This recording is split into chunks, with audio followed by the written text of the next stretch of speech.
Professionals.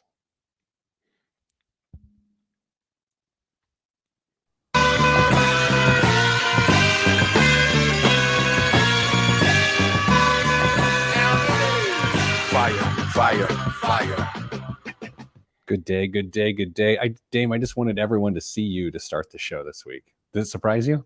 Yeah, just a little. I think everyone could tell by the look on my face. Yeah, that was an unfortunate look. Hello, everybody. It's Peter Dunn, Pete the Planner, host of the Pete the Planner Show, here with Damian Dunn. Hello, Dame. Hello, Pete. All right, so lots of happenings before we start recording the radio show this week. Things I really need to get off my chest, things you need to understand. Number one, there is currently a chipmunk on my porch right now.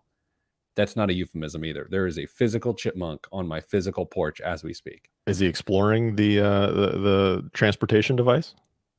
He is looking at his transportation device, deciding whether he wants to partake in a delicious walnut covered in Skippy natural peanut butter and then find himself moved a few miles away. Now, here's what occurred to me as I was setting the trap this morning.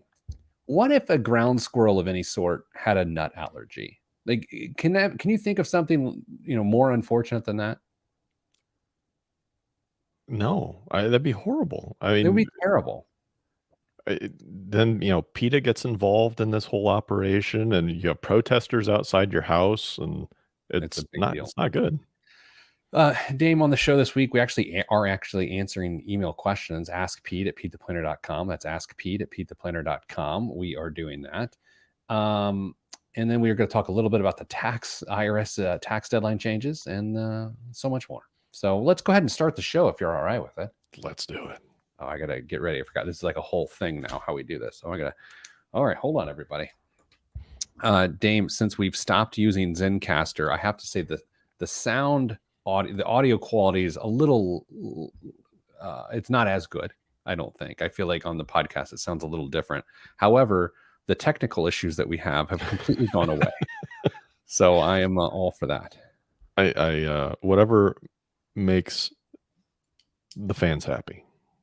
I don't think they're happy at all. They don't come here for happiness. They come here to feel better about themselves, that they're in a better place than us. I missed that. All right. In 3, 2, we're starting the show. In 3, 2, 1.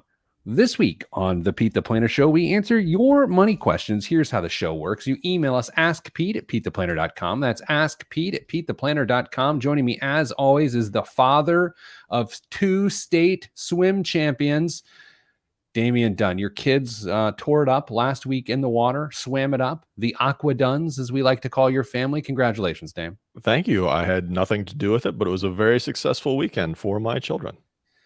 Dame, we did receive some emails this week, and I want to go ahead and read them. The first one is from Diana. She says, question for podcast/blog.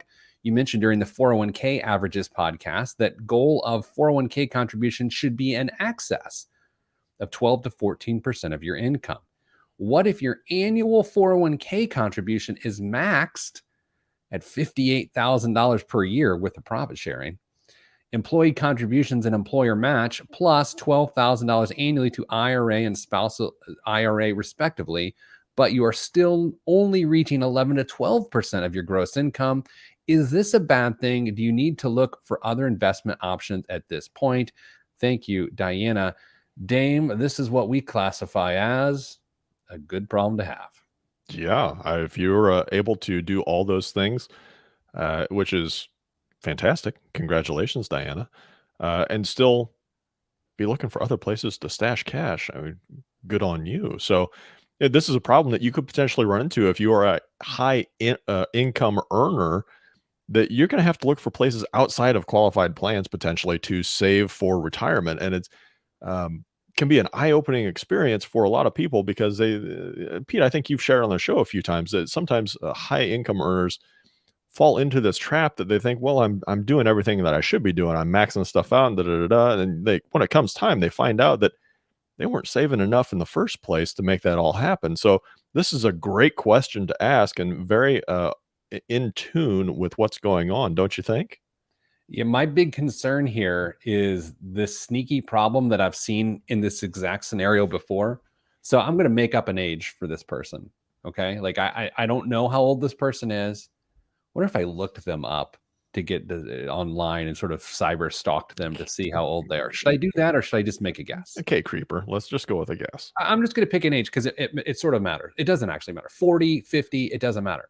Let's say their current income is only covered in this email, meaning it's not like their entire career they were earning this high of an income. So it's quite possible that they are, really close to that 12% of gross income now. However, it's also possible, based on what's happened in the last 10, 15 years of their life, that they've only gotten to this point where they're so aggressively saving dollars, which is a very long-winded way of saying they could actually still be in some pretty big trouble here if they're just now at 11 or 12% in their 40s. Sure. If you're playing catch up at this point, you need to pay attention, even though you're throwing what is seems like and really is a large amount of money towards savings. The numbers matter, and you've got to figure out how much time you've got left to make this happen. I got in my Indianapolis Business Journal column this week, Dame, I got one of my favorite types of questions that you and I think actually talked about on the show here recently. I'm going to read the question because it falls in line with my hypothesis on this question from Diana. The IBJ column says, my wife and I are both 57 years old and had planned to retire when we reached the full retirement age of 67. Based on some back of the napkin math, I think we'll need about $2 million to retire successfully, in addition to Social Security and real estate income. Here's the problem. We only have $1 million right now. Between the both of us, we're investing a total of $2,000 a month right now. If it took us 35 working years to accumulate 1 million, how in the world are we supposed to come up with another million in just 10 years? Dame, this is one of my favorite things in the whole entire world because it's just a description of compounding interest. But the only reason that emailer might be in an actual better position than Diana is because this emailer already has the $1 million saved because he had theoretically done so throughout the 35 years of his career. Yeah, math is beautiful in this case. It's going to work out very well for the IBJ writer at that point. It'd be amazing if we knew how much Diana had set aside already, and trying to ask just a few really important key pieces of information to help give a really impactful answer for her. But we are left to speculate, which honestly we do pretty well if we're being fair. I'm cyber stalking. Okay. Go for it. You're knee deep in it already. There. Diana, if you're listening to the podcast right now, this is as creepy as you think it is. So Dame, she is in a high income job. We knew that from her email, but just seeing her profession, that is absolutely validated. I will also note this. It's very possible she wasn't making the sort of money she's making now into her mid 30s or more, if you know where I'm going there. Okay. So that is to say, Diana, it's possible we're going to have to find a workaround for you. Number one, you do need to find vehicles that are outside of qualified investments. Things like just a brokerage account, or, I know some people in her profession, her line of work, that even go as far to get municipal bond stacks, or just different ways to have tax sensitive investments that allow them to still aggressively save. I think the real question here, Dame, is the one you said about 90 seconds ago. How much does she currently have saved? That's everything. Yeah, I think that's important. She could also potentially look at some life insurance products as well to help, build some cash value, and also provide maybe a much needed benefit as well. So there are a few options that she's got. I'm a big fan of non-qualified accounts, honestly, to help bridge whatever gaps there may be, or to give you some freedom to do some other things at different points in your life. So non-qualified account for sure I would look into, and then maybe look to supplement with some other things around that area. I've just gone to this real bad place where now I've seen a picture of her. So now I'm like how old is she? She looks much younger than we've just described. And now it's awkward because I'm judging a person's looks and their age. And it's like, this has really gone downhill. I warned you. You did warn me. But if Diana listens to the show, she knows what she's dealing with here. It's fair. Yeah. Okay. So inconclusive. Our answer is inconclusive. We think, depending on how much she already has saved, she could actually be short on her savings goals, and she should pursue things well outside qualified plans to satisfy that. That's interesting. Do we say email us back with some Yeah, important Diana, key statistics? if you're not currently filing some sort of protection order against me, please email us back with some more details. Let us know your age. Let us know why. Let us know your age. Let us know sort of your asset levels, and then I'll be able to give you a better answer. Your account numbers, Yeah, social yeah, security number. exactly. Yeah, address, first of kin, yeah, all that good stuff. But I mean, if you want a good answer, I mean, I did the research there. Research is a very professional term for what you did.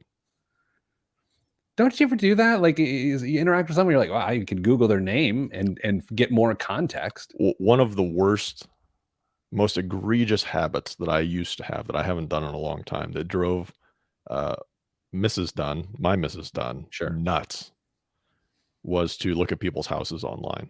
Oh, really? Yeah, Yeah, I don't really I've maybe done that once. I know that's a thing. yeah. Um, so those people following along on Facebook Live right now and YouTube Live was me searching for additional context by Googling this person who just emailed me, but without I didn't disclose too much. I feel like I got the context I needed Sure. without, outing this person in any particular.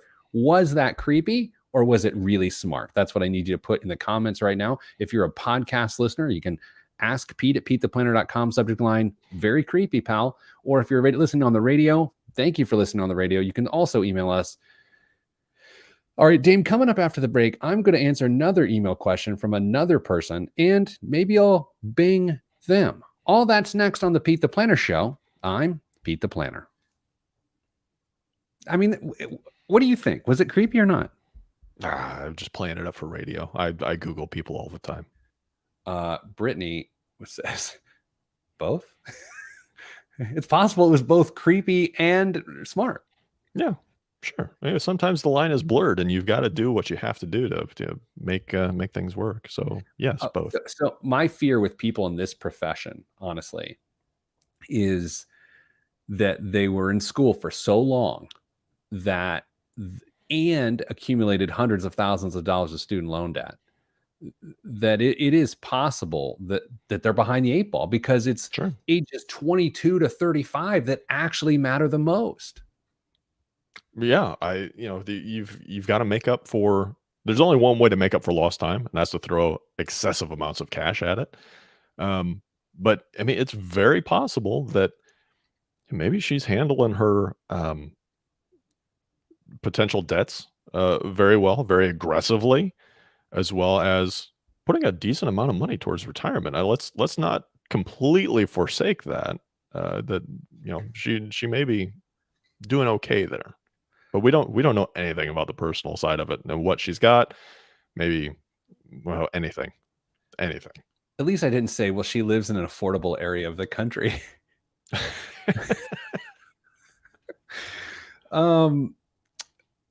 Oh, hold on. I feel like your poll is a trap question. The answers could say a lot about us. Joking aside, maxing out an HSA could be another vehicle. Yeah, I thought of that too, and I don't know why I didn't say it. Good call, Todd.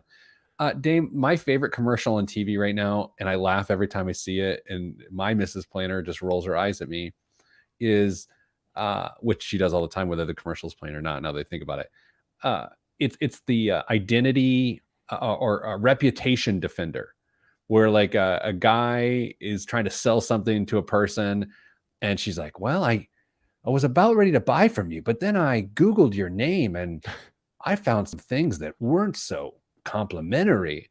And the guy goes, "That again?" And so I love this. I love the whole reputation defender. Like if you Google someone and like there's crazy stuff about them out there, and you're just Googling them to say, give more context around a radio show, you could find out all sorts of creepy stuff. So then they had a free reputation check on this commercial. So I went to the site and entered my information because I was curious. It's like, what are people saying about me out there online? I had 100% reputation score, which is shocking if I'm being honest. How many? First of all, how were these responses curated? I mean, Well, here's how I think they did it, and it's dumb. they basically went to the first 2 or 3 pages of Google. Like if someone Googles your name, they're not going past the 3rd page. Right. Well, sorry, y'all. I have millions of results that are actually me online, right? And so a lot of times people don't. If you're not in the media or you know whatever, you're not in the public, you don't. You just have a couple, and if a couple of them are bad, you're in big trouble. Well, I have millions of legitimate ones, so I got 100% score. But Dame, have I ever told you the story of there is a guy I knew that in college, I don't want to out this person because he's finally behind this thing. Okay, I got to think how I can do this here. There was a guy who said something publicly in college that became a national news story. He's a friend of mine. Okay. It was inappropriate for him to say. It was it was awful. He got a lot of negative feedback. There were a lot of consequences to his juvenile statement. I will tell you off the air. And for years, if you Googled his name when he was trying to get a job, he didn't get jobs because people would pull it up. And then he used a service like this essentially to put that search result way down the line, and he's sort of gotten things squared away. Nice. You were dying to know what, right? I'm trying to think about timing. Did they go to a major campus in Indiana? I can't. Okay. All right. I can't. Poor guy's just got it behind him. He deserved all the scrutiny he got. That's the thing, right? It was just dumb. It's probably not the case I'm thinking of then. I don't know. All right. Hey, let's start another segment. Let me pull up that other email. I feel organized this week. I'm not. Trust me. Okay. You ready? Oh, yes. Did you just make a clicking noise, or was that the Chipmunk Trap that just went off? I made a clicking noise. I turned off my heat, so it didn't. Sorry. Now that would have been amazing to bring in a furry friend to the show live on the air. Now I want to go check. All right, I'm getting up. No one look up. I'm running after the show, so I have running python. So if I stand up, everyone avert your eyes for a second. Hold on. I'm gonna go see the Chipmunk Trap, and I gotta scoot out of screen. Hold on. I am really sorry about this, everyone. So if you're just joining us, last year Pete had a wonderful time. So here's the update. The chipmunk is sitting next to the trap, but he's not in the trap. Just checking it out for space right now. He's a thicky Ricky too. He's a thick boy. Winter was good for him. Yeah. Maybe he's not onto the nut this, or like maybe it's not nut season. He maybe needs a nice red wine out there to get him in there with to pair well with the nut. In 3, 2, 1. Back on the Pete the Planner show, answering your money questions and giving you tips on catching ground squirrels on your property. Dame, we got this question from a person named Jen. Good morning, Pete. My husband and I have no credit card debt and have not had any credit card debt since the year 2004 AD. I added the AD. Each of our credit scores is over 800. We own our vehicle. He's retired. I'm 56 and still working. Doesn't this sound like Love Connection? A little bit. We'll be back in 2 and 2. We have over $20,000 in a tier savings account. I don't know what that means. And my husband has $400,000 in his retirement investments with Fidelity and receives a small Social Security check every month for $1,395.55.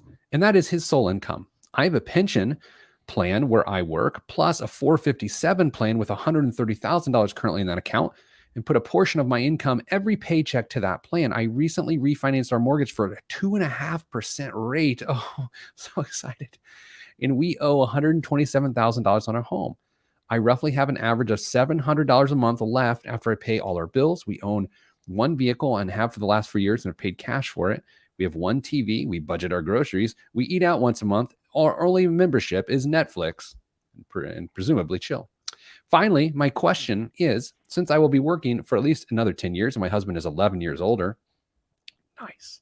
Should he pull out the $127,000 out of his retirement fund and pay off the mortgage? And then I take the $1,260 a month that I paid towards the mortgage and put it in an investment, or take the extra $700 I have left after I pay our bills and put it towards the principal of our mortgage instead of the tier savings account. Jen, Dame, I love this question, and boy, am I really glad that Jen emailed us, because I think this is a situation that can be very easy to make a giant, giant mistake. Yeah. Did Jen say, I'm rescanning quickly, anything about an emergency fund or anything? Oh, the The 20K tier. in the tier savings account. Okay. All right, Dame, you get first crack here. Should he liquidate a retirement account? No. No, I don't think you should remove assets, take assets to pay for something that can be cash flowed at this point. This is the old killing the chicken, Pete, that you often refer to. You don't want to take this away from yourself in the future income that could possibly provide for you in retirement, even if it is 10 years away at this point. So I would be really reluctant to take the tax hit on this, because there's going to be taxes that come out of it as well. And I just don't think it's going to work out quite the way you're anticipating. There were a few numbers that jumped out to me on this. The first is a 2.5% mortgage. Like, oh, it's so exciting. Yeah. There's certain things in life that, only certain people get really excited about. And one of those sorts of things is a low interest mortgage. And I'm the sort of person that gets excited about it. Absolutely. And I think you are too. Totally. Yeah. I'm also the person that doesn't care if I don't miss the exact bottom of mortgage rates either. I mean, anything that 2.5%, who cares if you could have got it for 2.125% of another month later? You got 2.5%. It's amazing. Be happy with it. Give yourself a high five and move on. There's two reasons why a low interest rate mortgage is a good idea. Number one, it gives you a low payment. Okay. And then people enjoy that throughout their lives. But the other reason is, if the interest rate is low enough, then it justifies your ideas that your assets that are at work, your invested assets, can stay at work. And you don't have to get out of something that's presumably earning a 6 to 8% of rate of return to not pay a 2.5% interest rate. Like that spread, paying 2.5% and having money offset that, yet making 6 to 8% on it, that is a good business decision. What I'm saying is, no, don't take nice invested assets and pay off a really low interest rate. That doesn't work. No, and I understand the desire to be debt free, mortgage free specifically, especially as you are. Yeah, you aren't in retirement yourself yet, Jen, but you can see it over a few hills away from here. And we often encourage people to try and time their retirement with getting rid of the mortgage within a few years, one way or the other. I don't know if that's going to be the case based on saying she just recently refinanced 2.5%. I can't make a judgment on whether that's going to be a 15-year or a 30-year mortgage that she just refinanced to. I think it's got to be 15 at a 2.5%, unless it's an ARM. Yeah. Which she didn't mention, which would freak me out. Yeah. So okay, let's just say it's 15-year. We'll go best case scenario. 15-year. That's only going to leave her 5 years of mortgage payments as she enters into retirement, which probably get rid of, maybe a smidge quicker if things work out okay. It's still going to time out okay. So leave that asset where it's at, cash flow the mortgage, and let things play out. Yeah, it's interesting when you can eliminate. I was thinking about this. Actually, we had an executive team meeting yesterday. It was something I was going to bring up. I didn't, but it applies to this situation too. It's like knowing the problem you're trying to solve is half the battle, right? And there are so many distractions in work and in your finances and your personal life of what you think the problem is and what the problem really is. And I think this is a good example in personal finance here, that the problem feels like it's the mortgage payment. The problem is not the mortgage payment. The problem she's trying to really solve here is, what does she do with $700 a month? Mm-hmm. Right? Mm-hmm. Does she fill up her emergency fund, which arguably, Dame, a $20,000 emergency fund it's got to be close. What? You think it's good or bad? No, it's got to be close to being what most people would consider adequate. I agree for a working person, but for a retiree, I like a higher emergency fund, primarily because you don't get the chance to replenish that emergency fund when you peel it off. The challenge is, and this is where I wanted to go with this, I see this situation. I used to see this situation all the time when there was a 10 to 11 year age gap all the time. That one person's retirement is seen as both different and separate, and then the other person has to make decisions in relation to this person's retirement happening. It's very disconnected, and I think, this is my opinion, it is very common in that generation because of how people were socialized and made decisions around money. That's true. That's a good point.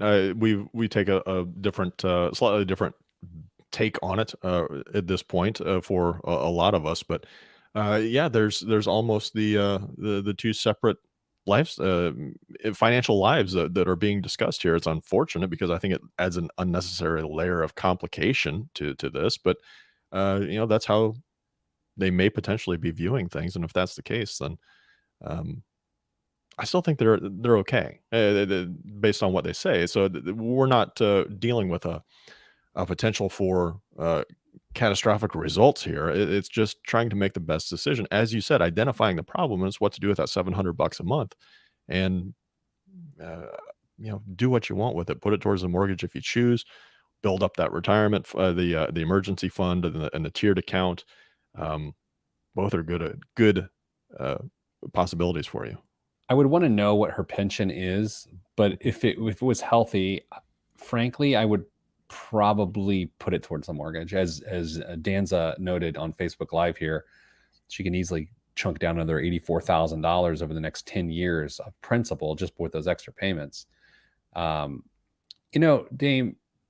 before we hit the break here, and since I'm making uncomfortable comments on the radio this week, I'm going to go a step further with this one. I think they either got married late in life. I don't think it's a second marriage. I think they got married later. And the reason I feel that is because every time I see that sort of, well, he's retired, I think people who've been married for a really, really, really long time don't necessarily act that way. That sounds judgmental. It's not meant to be. Coming up after the break, I will find my foot out of my mouth, maybe for an entire segment. All that's next on the Pete the Planner Show. I'm Pete the Planner. Do you know what I mean, though? I think so. And I also think we need to start referring to Danza as our research department. Danza is the research department. When you're the 2020 listener of the year, did you see that snap? You think that was my trap? It could have been. I got to quit getting up and looking at the trap. I put a fresh nut on it this morning. Wow. Only the best for your ground squirrels. So Dame is a nice man, and Dame gave me a gift last weekend in two regards. It's about 9 o'clock at night. I don't know, 8 o'clock. No one knows what time it is. I'm at my home here and wherever I am. I sense a presence. There's no noise, just a presence. I walk by my front door. I look out the little window that's next to the door, and I see Damien's face. Damien is there. He is drawing a picture of me. No, he is there, and he mentioned he might be stopping by and bringing me a gift. And he did. He brought me a delicious bottle of booze, which is great. Here's the problem. I'm so excited to try this booze, but I don't know when to drink it. And the challenge is it has a caffeine component to it. And Dame, I am not the sort of person. I'll just put it this way. I'm so nervous, and now I'm overthinking when to drink this gift because I don't want to turn up, as the kids say. I don't want to get it litty, but I really want to try it, and I don't know when to drink it. So any thoughts? Now would have been the perfect time. A little bit of caffeine before your run. Get things loose. Yeah, that's a good call. Next Friday on the show, let me see what my actual work calendar next Friday. Okay. Live taste test. You know what? We're drinking on the show next week. Okay. What are you going to drink? I don't know. We'll figure it out. By the way, the best use of money that you highlighted last week from, was it Cardinal Spirits, I believe, Yes. in Bloomington? Uh-huh. I think they sell that in Indianapolis in the Carmel area. I did not get a chance to stop at any of the fine purveyors of adult beverages. Yeah. But I believe they are available. So that's another option. That's a good point, Dame. That's a good point. All right, Dame, let's do this. I don't have a segment here, but I do have my IBJCon, which we mentioned earlier, and the math for it. I actually did some math out, which I think math on the radio and math in a newspaper is pretty exciting. You know what? Next week, everyone, Brittany says it the best. Yep. BYOB, everyone on the show next week, we're going to have a nooner. Wait, is that a drink at noon or that doing a different direction? I don't know. I'm going to rescind that comment. We're going to have a beverage on the show next week. Okay. Yeah. I think it's great idea. All right. That's what we're doing. Oh my God. I got to talk Mrs. Planner into this. I just sneak the bottle into your office sometime during the week. She'll never know. She doesn't come in here because it's a mess. Exactly. Okay. Let's start a segment. I'll figure out what we're going to talk about when we get there. 3, 2, 1. Back on the Pete the Planner show. If you want to find out what we talk about during the break on this show, tune in live noon Eastern on Fridays on Facebook Live or YouTube Live. Just go to Pete the Planner. Go to youtube.com/Pete the Planner or facebook.com/Pete the Planner. And guess what happens? You can catch all the conversation, or of course, just listen to the podcast. Dame, I mentioned earlier my IBJ column about the guy that needed $2 million. He has $1 million. He's 10 years out, and he's contributing $2,000 a month. And he wants to know, how in the world is he going to have another $1 million in just 10 years when it took him $1 million to accumulate took him 35 years to accumulate the $1 million? Dame, I love this topic. It has to do with compounding and the importance of saving early. But I thought maybe you would enjoy getting deep into the interest rates and understanding exactly what rate of return he would have to earn to accomplish his goals. Does this appeal to you? I feel like this is story time, and I'm just going to find a blanket and snuggle up. Can I tell you how glad I am that you just didn't go, nah, do something else? That would have been amazing. Okay. By the way, this is data that you pulled for me.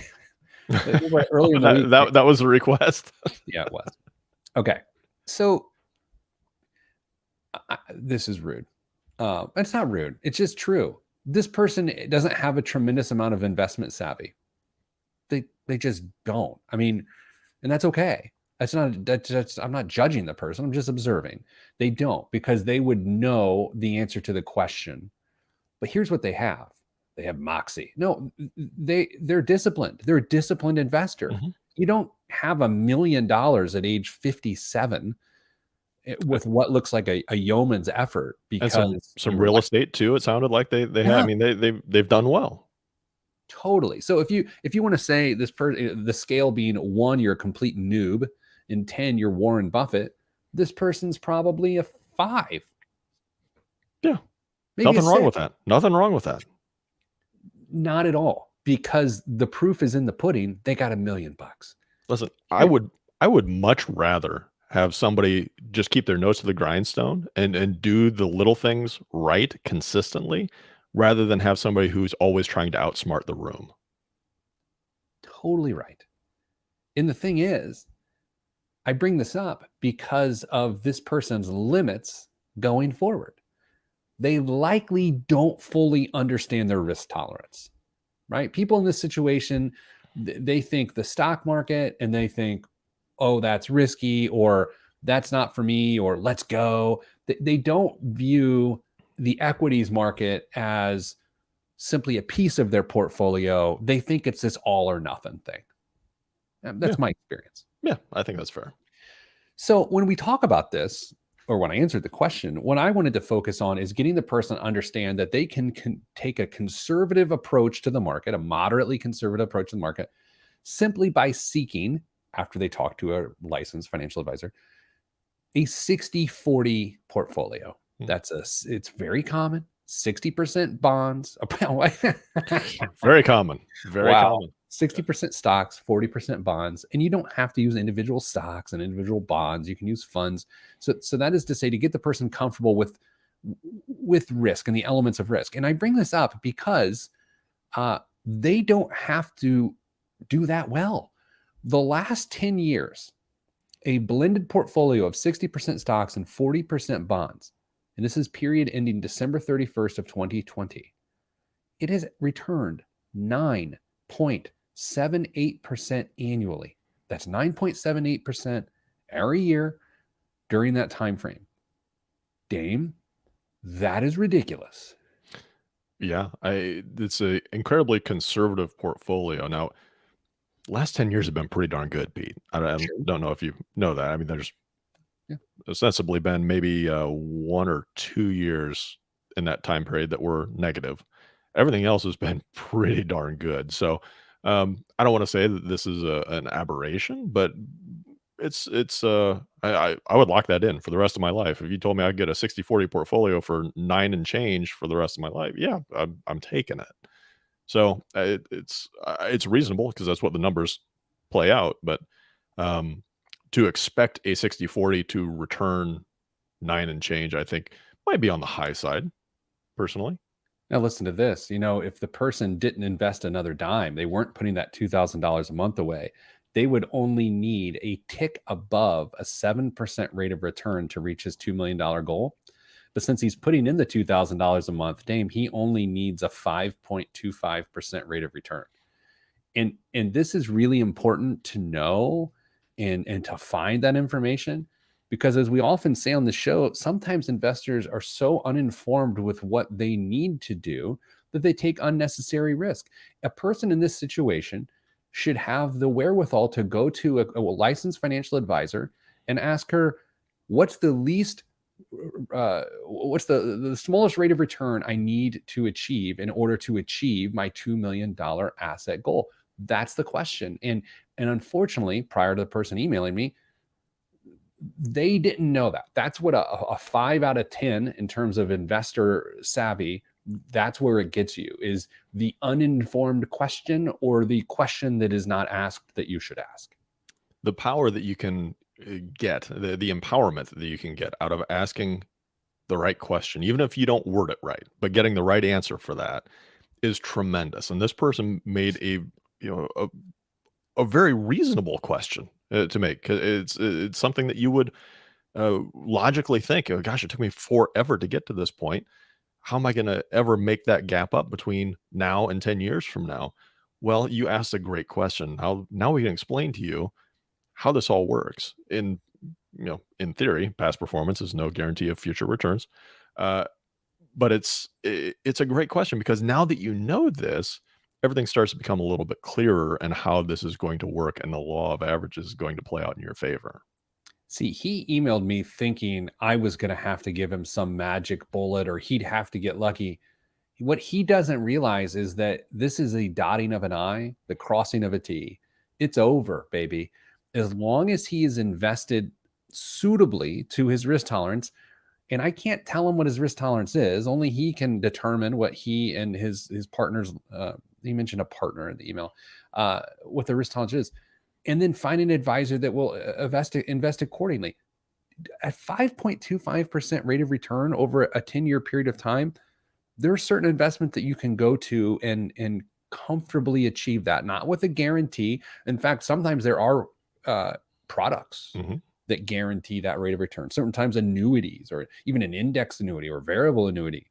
So back in the day, fixed annuities would even pay that much. I don't think anything's really tracking at that level right now. But Dame, here's the other thing. I forget the guy's name. Richard. It doesn't matter. Who knows if Dame, if you went to this guy and you said, hey, you need only a 5.25% rate of return, who knows if he has the contexts to know whether that's achievable, right? Totally. If you sit down with most folks who, hard workers, just doing what they do to try and save as much for retirement, and you say, "What do you think a reasonable rate of return is for your portfolio right now?" Great question. They may guess right, but they most people don't have the experience or the context to be able to tell you that. And so this little bit of education to go along with how it all fits together can be extremely enlightening for people. How often do you ask that question when you're talking to Hey Money customers or your Money Line clients? How often do when someone's trying to get to the heart of a question like this, you say, well, what do you think is a reasonable rate of return? Um, that's a great question. I don't ask it enough, to be perfectly honest, and maybe I'll start looping this in because it will give you a good insight as to where that person is. Yeah, it's almost like you go to a doctor and like, well, how many calories do you think you should be consuming in a day? It's like Yeah, all of them. Yeah. 3,500. I mean, Yeah. just like everybody else. Yeah. All right, Dave, coming up after the break, biggest waste of money of the week and current events. This week's biggest waste of money of the week is a doozy. It is a doozy. It's one of those that even if I had all the money in the world, I'm not sure I would purchase it, even though it's pretty amazing. Are you intrigued? Interesting. Yeah, totally. It's intriguing because it's involved. All that's next, right here on the Pete the Planner Show. I'm the guy who had all the money in the world, wouldn't buy the next product. That was me really stretching out a poorly executed hitting of the post. That was terrible. Well done. No, it really wasn't. It was pee poor. Say Pete poor? If anyone, do you think I can set this up for the coming weeks? It's almost chipmunk season, y'all, and I feel very strongly about trapping them and transferring them off property. Do you think I should set up a live camera that we keep in the corner of the screen here? Do you know what I mean? Yeah, I do. And as tempted as I am, I think it might become a distraction that might interfere with the radio side of things. Here's what I can do. I can like this. I have a clock right here. I could put like a little chipmunk screen right there. I don't know. I'm into it. Well, we might have to. I thought we were going to go with like a March Madness theme, and we were going to wager on how many chipmunks you catch over the next couple weeks. Oh, let me get one under my pelt. Nicely done. Okay. Okay. I should show a picture of this thing, right? Yeah, if you can. Okay, hold on, everybody. Dame, try to be entertaining. I love being put on the spot like that. It's where I thrive. Be funny. Yeah. Okay. I had somebody I was doing it was part of an interview process. They did a psychological interview, I guess. And the shrink leaned across the table and got right in my face and said, "Tell me a joke." And I just laughed at him. Oh my gosh. Sounds intense. I would love that opportunity. You would have done like a full 15-minute set. Yeah. It's like, like you. It's like pulled the mic out of my briefcase. Flashlight. Awesome. Remember the 2-drink minimum. Okay, you ready to go? Let's start a radio segment because I got to go run after this. I have tights on. 3, 2, 1. This week's biggest waste of money of the week right here on the Pete the Planner Show is the dry aging fridge. That's right, Dame. Made in Germany and now available in the US and Canada. The dry aging cabinet. It's a beautifully crafted statement piece that comes in 2 sizes and seamlessly integrates into and enhances any type of interior design. Dry ager performs as elegantly as it looks, transforming any type of quality meat into the most exquisite and tender bite of dry aged goodness. Previously reserved for high-end steakhouses. That sound effect was unnecessary. Yeah. It sort of fell flat. I regret it. With a rich and complex flavor profile, buttery texture, and nutty aroma, maybe the chipmunks would like it. Yeah. Your dry aged meal is sure to impress. This revolutionary plug and play machine is the result of years of research and development. And there's a lot of other things going on here. But here's the thing, Dame. I like dry aged meat. Do you have a preference? Do you like the dry aged meat? It's not bad. I'm usually happy with anything that gets put in front of my face. Sure. And so here's the thing about dry aging that I happen to know. It's not a pretty process. As a man, if I see a dry aged piece of beef that is currently in the process of being dry aged, I will give it a knowing nod and glance and appreciation. I don't think my wife wants to see partially rotting meat showcased in our kitchen, if you know what I mean. You know what they need? They need that special glass that it's frosted when you hit a button, and you can push a button to just check on it and check on the meat, and then click it, and it goes back to being frosted, and you don't have to stare at the rotting muscle tissue. I don't eat enough meat, red meat, I should say, to justify that purchase. Like I said, it's interesting. I like dry aged meat. I would just never personally purchase this because it just doesn't make any sense. Oh, the cost, everyone's wondering. There are two versions. One's $2,700 and the other one's $3,700. So it's not even that much. It's just like, how much dry aging of, and one of them will hold like whole sides of beef. The 3,700 one will hold like a whole side, like a chopped in half cow.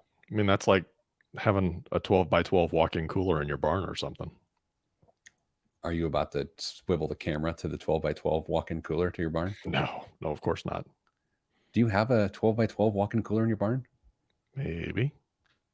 Oh my God. What's in the news this week? The net worth of U.S. households finished 2020 at the highest level on record as soaring prices for stocks, real estate, and other assets erased losses inflicted by the coronavirus pandemic and related economic downturn. Household net worth ended the fourth quarter at $130.2 trillion, the Federal Reserve said. That was up 5.6% from the third quarter and 10% from the end of 2019. Yeah, I talked to some friends. Yeah, I have friends. I talked to friends about how their net worth changed in 2020. You know, like where was it on January 1st versus December 31st of the year? And on average, Dame, the people I talked to, this is very anecdotal, very limited set. I think the average is roughly 30% change for the year. Ooh, wow. That's impressive. It was not a cross section of America that I asked. It was just a group of my friends. So small sample size in a very specific geographic region. Yeah.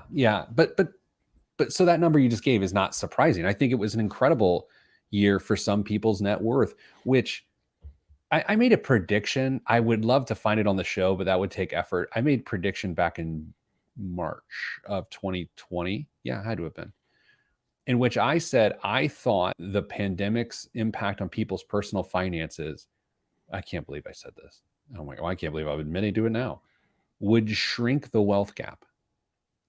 Yeah, and I think I said you're nuts. Yeah, no, I am nuts. That was I've said a lot of dumb things on the show, and so we don't want to get into a listicle, but that's amongst the dumbest. It's up there. I don't know. It was weird. I don't know if it was like some sort of hopefulness to that or like, maybe this will shake it up. I was just all very dumb and uninformed. But if with so much financial pain in 2020, yet net worths went up, that is not the shrinking of a wealth gap, my friends. That is the broadening of the gap. Yeah. Pete, we're going to take a trip north to our neighbors for the next story. Okay. A Toronto restaurant, not resident. There are residents in Toronto too, but a Toronto restaurant is making things easier for those looking to expense lunch by naming various menu items after office supplies. Good Fortune Burger has begun offering hashtag receipts, RECEATS. They're renamed menu items disguised as a number of common office tools. Their Fortune Burger, for example, has become the basic steel stapler, and Parm fries are now known as a CPU wireless mouse. These receipt offerings are currently only available for a limited time, although each menu item will continue to be offered under its more traditional name. That is amazing. And it's also, I believe, fraud. Yeah, let's not skate over that. But isn't most fraud amazing? Like, if you really like, that's ingenious. Yeah, I mean, they're just looking out for their patrons at this point. That's funny. That's really fun. But as the owner of an organization, don't do that. Don't. Yeah, Dame. Ha ha ha ha. Hey, can you send me all your receipts? That reminds me. It's like, it's March Madness, of course, right now, and so people have those. They go to a site where you click one button and it pulls up a spreadsheet. So if your boss is looking over your shoulder, but with a work from home, I think productivity has screeched to a halt today. Yeah, I can't imagine that anybody is doing much of anything this afternoon other than us doing a radio show. Yeah, and it's not much. Yeah. What else, Dan? As millions of people began working, exercising, and doing just about everything from home during the pandemic, sales of sweatpants and dumbbells surged enough to worry the fashion industry about a shortage of leisure wear. Britain's statisticians expect those consumer trends to stick around. Hand weights and men's loungewear pants, along with hand sanitizer, have been added to the list of items that the Office for National Statistics uses to track prices and calculate Britain's inflation rate. women's sweatshirts were also added to expand the women's casual wear section. That's right, they added sweatpants, dumbbells, hand sanitizer to track inflation in Britain. That's fascinating. I'm wearing a piece of athleisure right now that I like. Think about it in a professional setting. What I'm wearing right now is it's a running shirt. It's a Lululemon running shirt. I would never wear this in a professional setting. However, it's 2021. Anything goes. And I'm wearing running tights right now. If I were to stand up, I would have to fire myself. I mean, aren't they just essentially leggings? What Men don't wear leggings, Dame. You do. These are performance compression pants. Wicking. Yeah. So anyway, if at the conclusion of our show, if anyone's on the west side of Carmel, Indiana, don't go outside for the next hour or so unless you want to lose your appetite. Dame, I was picking out clothes the other day to wear to work, and by work I mean downstairs in this office. And I took a beat longer than normal choosing which t-shirt to wear that day. And I thought it was sort of funny. I sort of laughed to myself and I thought, wow. I mean, a year ago, I don't know if I changed clothes in a 3-day period because we're all just walking around like mopes. Yeah. Now it's just like, well, which t-shirt I think sends the message I want to, which message tee is really the one to go with. I've often wondered recently what office fashion is going to look like when people come back. Totally with you. Todd just says on YouTube Live, if you stand up, your Google reputation score is likely to go down. That's very true. It's funny. Are running tights as cute as bike shorts? I have both. I think. I don't. What do you think, Dane? What's more aesthetically pleasing, me in running tights or bike shorts? It depends on the chamois. It does depend on the chamois. Yeah, Dane. What is workplace wear gonna look? I'll have to admit, again, this is getting a little much on this episode. A lot of my work clothes aren't gonna fit. After seeing you last Friday, I thought, man, he's gonna have to have a whole new wardrobe before he comes back. And I don't want to spend any money right now. We exactly. also talked about that. So like, I'm gonna have to actually get some things all altered. But it's like, at what point am I gonna go to a meeting that involves a suit? Anyway, that's it for the show. Send you good vibes because good vibes are all that's in the budget. Every week on this show, we basically change your life. Email us, askpete@petetheplanner.com, and Dame will answer your question. I'm Pete the Planner. Bye-bye now. Why did I say it like that? You're a professional. That's why. All right. What are you drinking on the show next week? I don't know. Probably something mixed. No. I'm going to just do that Jameson coffee drink, Jameson cold brew on ice that you got me. Nice. Everyone, I hope it's nice. Oh, well, I think it looks delicious. I'm excited. And I think a noontime bev is the way to go. Dame, have a good weekend. Same to you. Everyone who's on the show right now and just hanging out live with us, have a good weekend. If you're a podcast listener, your weekend already happened. And if you wasted it, it's on you. Best of luck with your life, and I may never see you again. I'm sorry. I don't know. It got a little dark. I don't know. We're still in the midst of a pandemic. Nothing's dark at this point. You know, it's like nothing's unprecedented at this point, which is actually tempting fate. I don't want to say that. Yeah, let's not. Danza says she's going to have a nip of port. Ruby or Tawny? I don't know them. You don't know Tawny? Catane? Great gal. Okay, I'm going to go. Goodbye, everybody.